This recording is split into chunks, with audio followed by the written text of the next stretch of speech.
So అక్కడికి వెళ్ళిన తర్వాత ఎంబీబీఎస్ కంప్లీట్ చేసుకున్నారండి. నీట్ కోసం అన్నప్పుడు ఒకవేళ if they want to continue there అక్కడే చేయాలి అనుకుంటే అప్పుడు మీరు చేసేటువంటి అసిస్టెన్స్ ఎలా ఉంటుంది? సో యాక్చువల్గా ఏంటంటే కొన్ని కంట్రీస్లో ఏంటంటే అట్లాంటి ఫెసిలిటీ ఏం లేదు, అంటే అక్కడ సెటిల్ అవ్వాలనే ఫెసిలిటీస్ ఉండవు.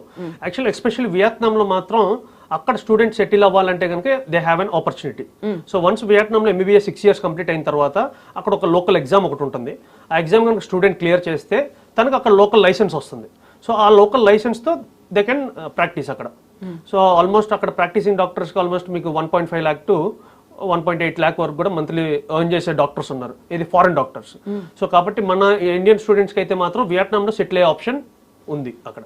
సో ఎంబీబీఎస్ చదువుకున్నారు, అక్కడ చదువుకున్న తర్వాత లేదు ఇక్కడే వచ్చి సెటిల్ అవుతాము, మేము ఇక్కడే ఎండి కంప్లీట్ చేస్తాము అనుకుంటే అది హ్యాజిల్ ఫ్రీగానే ఉంటుందా?